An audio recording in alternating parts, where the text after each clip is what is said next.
semuanya untuk senantiasa meningkatkan iman dan takwa kepada Allah Subhanahu wa Ta'ala, senantiasa berupaya melakukan semua kewajiban dan meninggalkan semua larangan sesuai dengan kapasitas yang ada.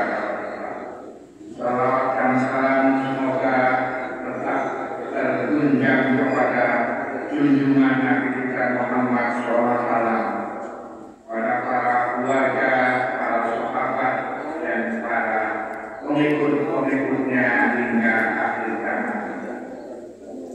Kaum muslimin jamaah Jumat rahimahullah,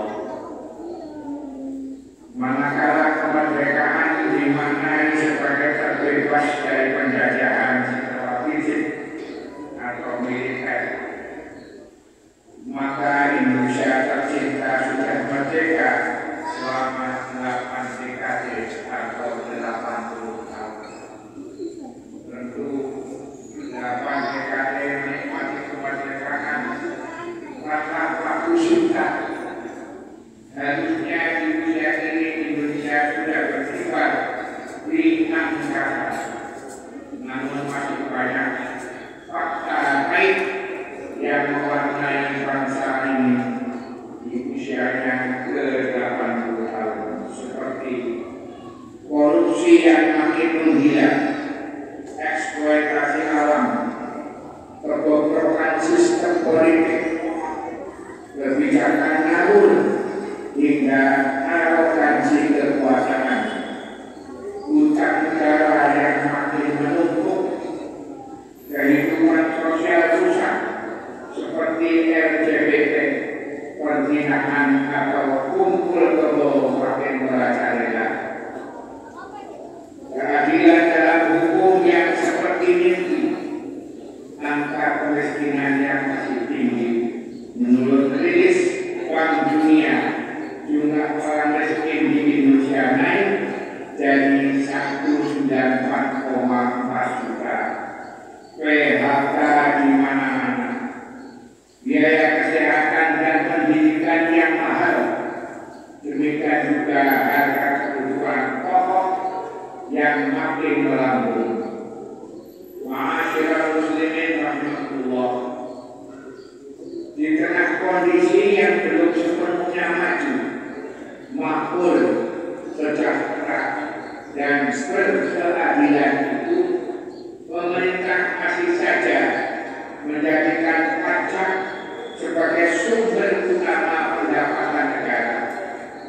Padahal negeri kita ini kaya raya. Kita punya tambang mineral dan batu bara di mana-mana. Tambang emas kita terbesar di dunia. Cadangan nikelnya juga terbesar di dunia.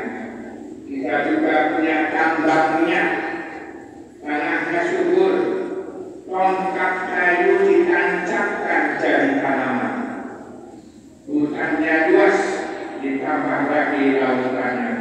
Namun kemana kekayaan yang berlimpah itu semua? Dalam Islam, pungutan pajak atas harta rakyat adalah haram. Rasulullah SAW bersabda, la yadkhulul jannah shahibu maksim, tidak akan masuk surga pemungut pajak atau cukai. Hadis sahih riwayat Imam Ahmad, Abu Dawud, dan Al-Hakim. Oleh karena itu, pajak tidak bisa disamakan dengan zakat maupun wakaf. Pajak justru adalah kezaliman karena dipungut dari seluruh rakyat tanpa membedakan kaya miskin, agama, atau jenis bangsa. Bahkan dapat dinaikkan sesuai kepentingan penguasa.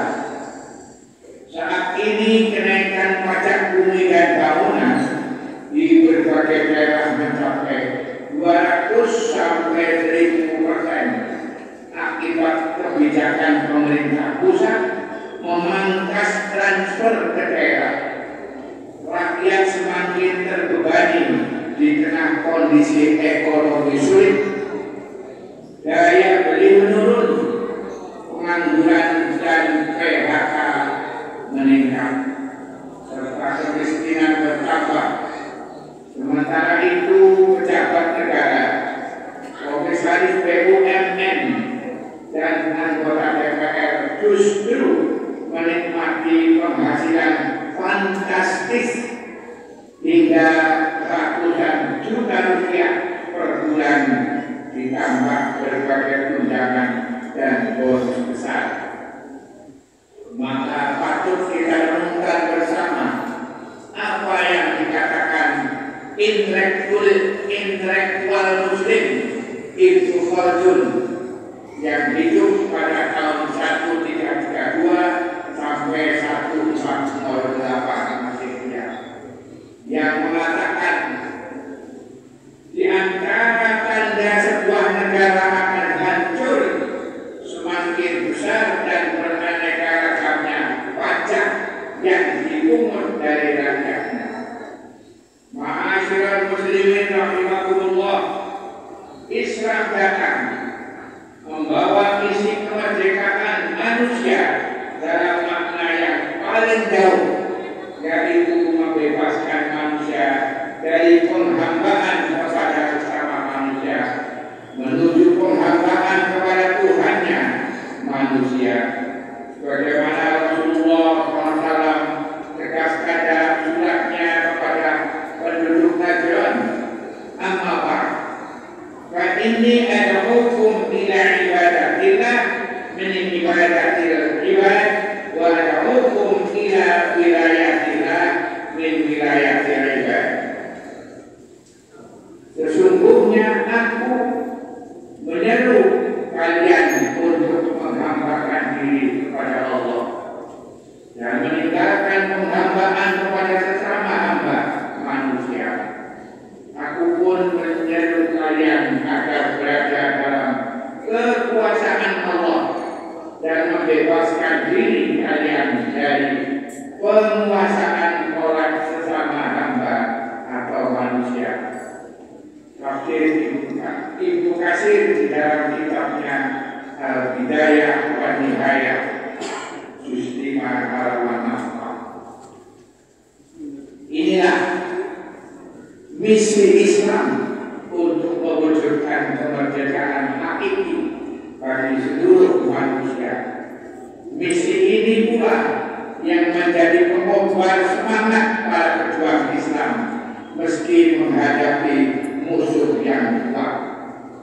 Dalam perang Qadisiyah, ketika Jenderal Rustum dari Persia bertanya kepada utusan Panglima Sa'ad bin Abi Waqqas radhiyallahu anhu, yaitu Rabi' bin Amir As-Saqafi, tentang apa yang mendorong kaum Muslim datang ke negara Persia, dia menjawab, Allahu tabakna linukhrija man sa'a min ibadatil ibad ila ibadatillah wa min diyatid dunya ila sa'atiha wa min jawril adyan ila adlil Islam. Allah telah mengutus kami untuk mengeluarkan siapa saja yang Dia kehendaki dari penghambaan kepada sesama manusia menuju penghambaan hanya kepada Tuhan manusia, dari dunia yang sempit menuju akhirat yang luas, dan dari kezaliman agama-agama yang ada menuju keadilan Islam. At-Tabari dalam Tarikhul Umam wal Muluk juz 2 halaman 41. Ma'asyiral muslimin jamaah Jumat rahimani wa rahimakumullah. Karena itu peringatan kemerdekaan seharusnya menjadi momentum renungan ideologis, bukan sekadar seremonial. Kita harus sadar bahwa negeri ini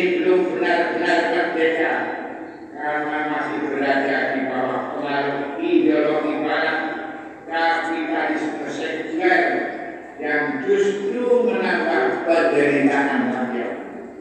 Solusinya adalah memperkuat landasan ideologi Islam dan meninggalkan kapitalisme sekuler. Islam sebagai agama sekaligus ideologi membawa misi tauhid untuk mewujudkan negara betul-betul merdeka dan berdaulat hanya dengan tunduk kepada perintah Allah Subhanahu wa Ta'ala. Allah menjanjikan keberkahan bagi negeri yang beriman dan bertakwa. Bagaimana firman-Nya, A'udzubillahi minasyaitonir rajim, walau anna ahlal qura amanu wattaqaw la fatahna 'alaihim barakatin minas samaa'i wal ardh walakin kadzabu wa akhadnahum bima kanu yaksibun. Jikalau penduduk negeri-negeri beriman dan bertakwa, pasti kami akan melimpahkan kepada mereka berkah dari langit dan bumi. Akan tetapi mereka mendustakan ayat-ayat kami. Karena itu kami menyiksa mereka disebabkan perbuatan mereka tersebut. Al-A'raf ayat 96. Sebaliknya, penerapan ideologi buatan manusia yang lahir dari akal dan hawa nafsu seperti kapitalisme sekuler hanya akan melanggengkan penjajahan, kesempitan hidup dan kezaliman.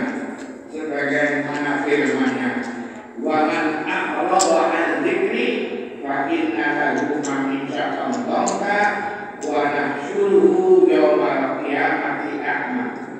Siapa saja yang berpaling dari peringatanku yaitu Al-Quran, sungguh bagi dia kehidupan yang sempit